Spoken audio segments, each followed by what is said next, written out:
Hey guys, I'm Ken, and thanks so much for stopping by, checking out my very first video tutorial.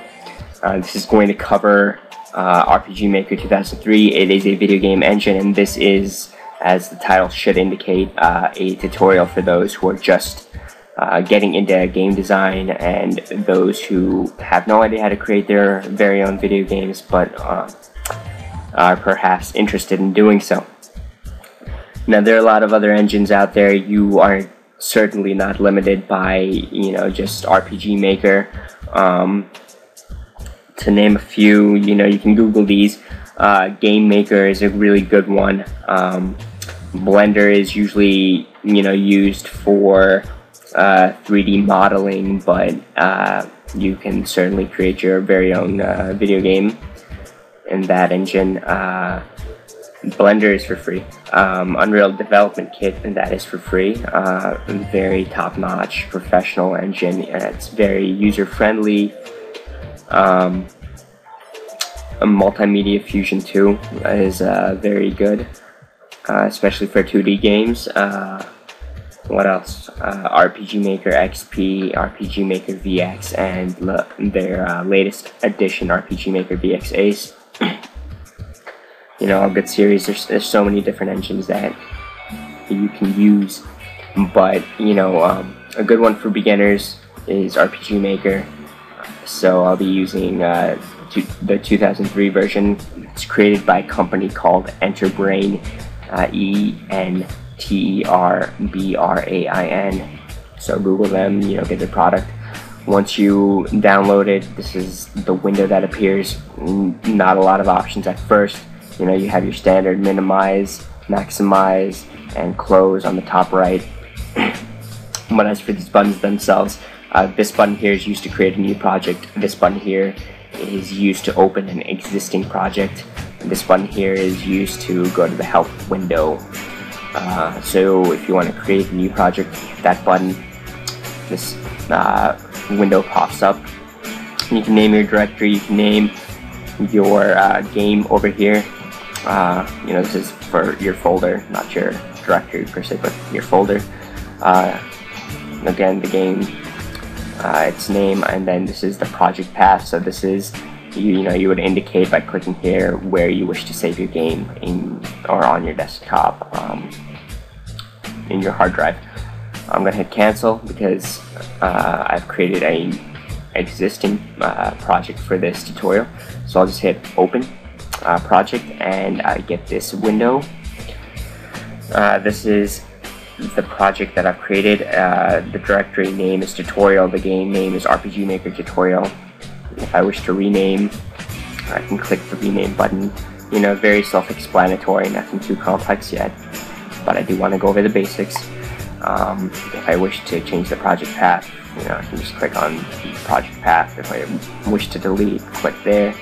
But I will be opening this, so I can either double click or hit open. Okay. Alright, so you've opened up your project. This is what shows a lot of options up here. Can be a bit intimidating at first for those of you who are not accustomed to working in this environment. However, that's what this tutorial is for. So on the top you have a toolbar with different options. You can either select from project, map, tools, game, or help.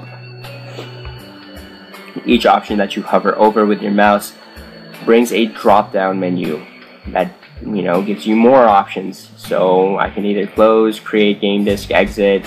You get the idea. If I go to maps, go to editing mode, I can choose from these options. Go to map zoom, I can choose from these options. And the thing I want you to note is that all of these options, or most of these options under the toolbar here, are available in the sub toolbar. So these are going to be all of your important, these are the important options that you're going to want to know what they're about, how to use them effectively. So I'm going to go a bit in depth for each option. And for those of you who've used RPG Maker 2003, and you're probably going to be laughing, through this for the next a couple of minutes or so, but it is essential for those of you who have not used it. Under project, new project and open project are grayed out. Why? It's because you have a current project open already. If you want to click on these buttons, you're going to have to close this project. Alright? So you can also create a game disk. This is if you want to, say, put your game on a CD, or if you want to sort of like zipping a bunch of files into a .rar. It's kind of like that. It's basically compiling all of your work into one file. So that's how you do it. You would create a game disk. Exit, self-explanatory. So if I go to map, I can either save or revert to last save. Why are they grayed out? Well, because this is a brand new project. I haven't made any changes to save, and because I haven't made any changes to save, I can't revert to the last save. Okay. Editing mode. Okay, this is where it gets a bit more serious. These options are important. So lower layer editing mode, upper layer editing mode, and event layer editing mode, each with their respective short keys, F5, F6, and F7. So those three options are used to affect what is called the map editor itself, and that is this window right here that I'm outlining with my mouse. The map editor is where you place down all your graphics for each of your maps, and on the left of that is a smaller window which contains what is called a chipset. A chipset is a resource used by RPG Maker to sort of identify the available graphics that you can use within your maps. There's another way to add graphics that's called a panorama, but we'll go over that a bit later. Right now, we'll just cover the chipset, and this is how you pretty much select from your chipset and select what graphics you wish to use. So if I select this grass tile here and start drawing on my map editor, you can see in real time it affects how my map looks and affects how it's shaped. And the chipset comes in a standard dimension in terms of pixels, height by width. It's set to a specific dimension, which I can't tell you off the top of my head, but that's so RPG Maker 2003 understands that it is a chipset. The file size itself can vary, but you are limited by the dimensions once again, and also you're limited by the color depth. So you can only import or use 256 bits of color for your graphics. If you wish to use millions of colors, 32-bit, RPG Maker 2003 does not support that. So you have to basically index your images if you're using Photoshop or whatever. Right under this window right here is your project directory. So this is where all of your maps are displayed. Right now we only have one map, map 001. Okay, if I wish to edit this, I'm going to have to click on it, make sure it's highlighted, right click, and go to map properties. I'm just going to change the name of the map to A, so I don't have to keep calling it map 001. Alright, and also you can see the tile set or the chipset that it uses is world map. You have 5 different options that come default when you get RPG Maker 2003.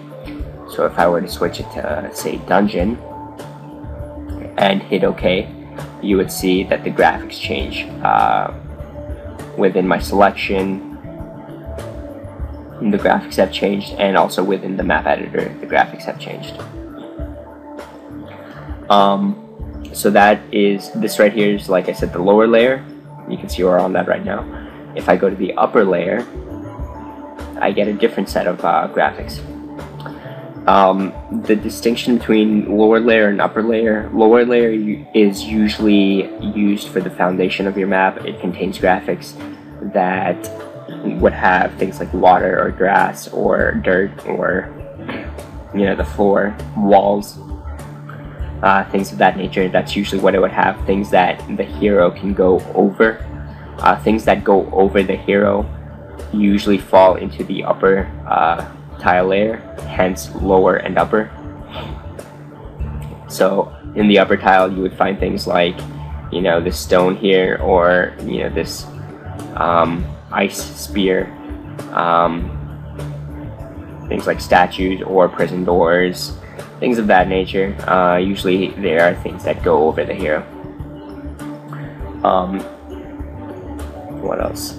And under event layer, you'll notice that lines pop up in the map editor. This is where you place things, the likes of monsters or NPCs, which are non-playable characters. This is how you would place your hero. Things of that nature. So that's the distinction between the editing modes. So now you see that save map and reverse last save have appeared. So if I save map, everything gets saved. They're blanked out again. Alright, so map zoom basically offers you 4 different aspect ratios. 1:1 is the most zoomed in, 1:8 is the most zoomed out, and 1:4 and 1:2 are in betweens. 1:8 would be if you have a large map. You would be able to edit things on a grander scale, and 1:1 would be for fine-tuning your details. Alright, so we are actually at a point where we can create our very first map and test play it, kind of get things up and running, you know, apply what we've learned so far. So what I'm going to do first is left click, excuse me, on the map itself. Right here, and then while it's highlighted, right click on it, and this will bring up a new menu, and you can click on map properties. What I want to do is change the dimensions so they're at their minimum for the purposes of just testing. Right now it's 100 by 100, which is way too big, so I can either click on this diamond and drag down to its minimum, which is 20 for X, or I can actually click within the box, hit backspace, and then hit, I already know the minimum for the Y is 15, so I'm going to hit 15, and I'll actually switch the tile setter, the graphics, to town, and do something different. And when I hit OK, you'll notice that within the map editor, the size of our map has changed. So now it is 20 tiles horizontally by 15 tiles vertically. So 20 by 15. And the reason, you know, if you want more information, if you want to go more in depth, the reason why the minimum is 20 and the minimum for the horizontal axis, the x-axis, and the max or the minimum is 15 for the vertical or y-axis, is because each of these tiles is actually 16 by 16 pixels, and if you multiply 16 by 20 for the x-axis, you get 320, and if you multiply 16 by 15 or the amount of tiles on the y-axis, you get 240. And 320 by 240 is the max resolution that RPG Maker displays. So that is something to actually keep in mind when you're creating maps using panoramas, which again we'll get to later. When you're doing coding for, say, per pixel movement or per pixel collision, when you're doing things like that, you need to keep in mind the resolution and not just the tiles. So that's something to consider. Now, back to the business at hand, we're going to create our very first map here. So I'm just going to hit the grass tile on the left hand side for my selection. Right now I have a rectangular pattern selected, so the way I would add it using the rectangular pattern is clicking on the top left and dragging down, so I can fill it that way. Or if I hit Ctrl Z, I can simply go to flood fill map elements, or it looks like a paint bucket, have that selected and then just left click once and it'll do the same thing. So I want this map to be a bit more interesting. What I'm going to do is go to this dirt patch right here, and I'm actually going to use the elliptical pattern tool. Left click on that, make sure it's selected, and then start somewhere in the middle. Left click down, hold, and then drag to the right. Or I can drag to the left, or I can, drag. Either way, it doesn't matter. But I'm just going to add some patches of dirt, maybe connect some patches of dirt here, just to make it look a bit more interesting, a bit more explorable. Now you want to have, when you're doing map design, you want to have the layout of the map in mind. You want it to make sense. What is this dirt patch for? Is it connecting to a house? Those are the questions you want to ask, and that's sort of what you want to think about when you're actually creating a map seriously. But for the purpose of this tutorial, we're just kind of playing around. I'm trying to show you guys what you can do with this engine, what you can do within this map editor. So I'm just kind of messing around, not taking myself too seriously right now. But so another thing you can do, I'm gonna go to the water tile here and sort of add a little lake. And what you'll notice over here by the dirt patches is that it kind of looks weird. There's water and it's surrounded by grass, and then some more dirt. It looks a bit strange. What you can do to combat this problem and make it blend a bit smoother is hold down Shift, and when you hold down the Shift button, the image in the center of the tile, in this case the water, kind of overrides the smoothing effect that RPG Maker has. So if I just hold Shift and left click, you'll notice that the tile is where I placed that water tile is not as smooth as it was before. So if I kind of go in a bit more and then go over it with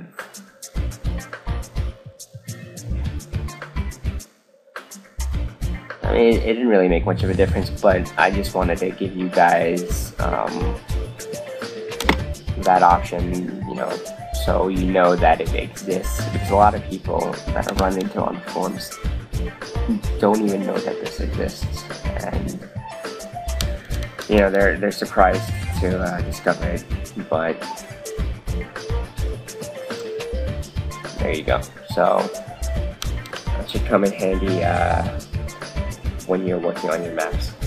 Now that's the lower layer. So this is the base, the foundation for the map, what the character walks over.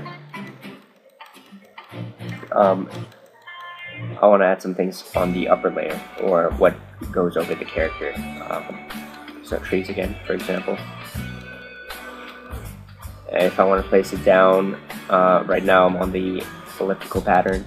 If I hold, press left click, only the top left tile is going to drop. If I press left click and drag, it's just going to look really weird because of the elliptical pattern that I have selected. So what I'm going to do is hit Ctrl Z.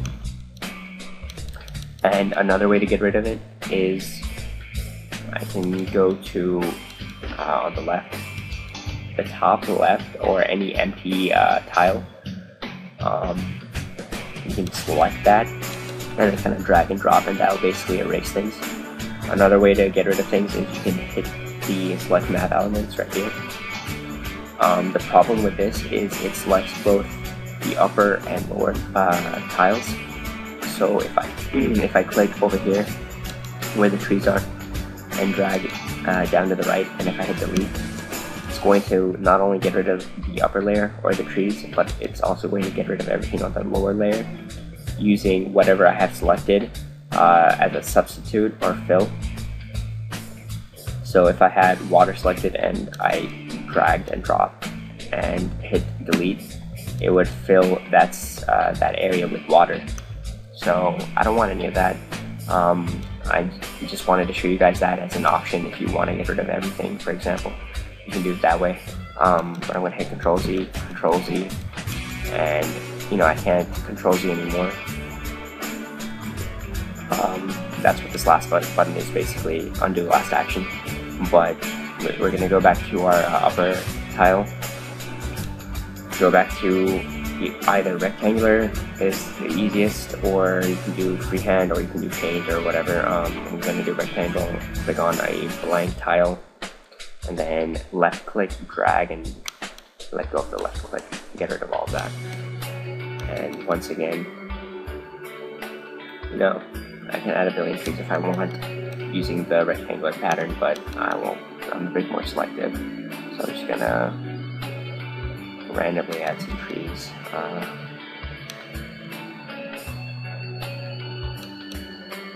And then we'll add a fence over here as well.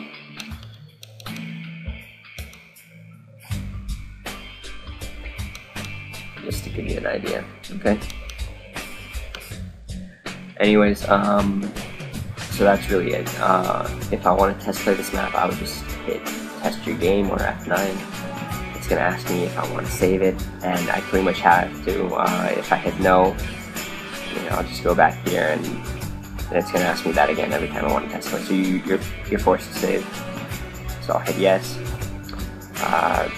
The actual game window will come up. You can either hit new game, load game, or quit game. Go to new game, and an error comes up. This is because I have not indicated where I want the hero to start. So that's what the event layer is for. I can right click on any of the tiles and select place party starting position, and this indicates with this icon that the hero will be starting here. Now, if you decide later on that you don't want the hero to start here, you don't have to right click every time and hit place party starting position. You can actually just left click, select that icon, and drag it around wherever you want. So you want the hero to start in the middle of this small island here, you can do that. You want the hero to start behind this fence, you can do that.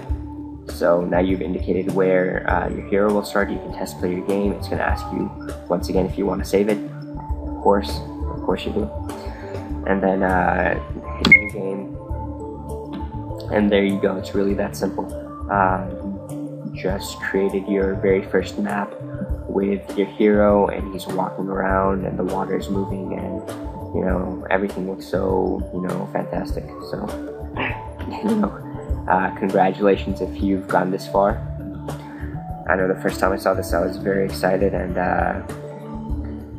all these possibilities, and my creativity was going wild, my imagination was going wild, and I was letting loose my creativity and coming up with all sorts of things that I could do. But I know it's very exciting, and it's a great first start. It's a good example of how easy RPG Maker is to use, especially if you're a beginner, which is why I highly recommend this for beginners. If you use other programs, other software, a lot of the times what you have to do is you have to code in movements. So RPG Maker does that for you. If you want, I don't know, collision, for example, you have to code that in. And once again, you know, as far as the default chipsets go, RPG Maker does that for you, so it's pretty handy. Saves a lot of time and a lot of headaches. So I think that'll do it for now. You know, we've created our fresh map, so I think that's a good stopping point and a good starting point for you to kind of explore and do your own thing. So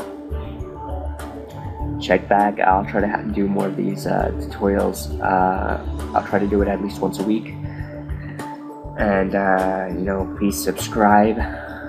Please like. You know, support me so I can, you know, support you guys, so I can help you guys. I'm really passionate about this, and I would love to, you know, continue to do this. But if the interest is not there, you know,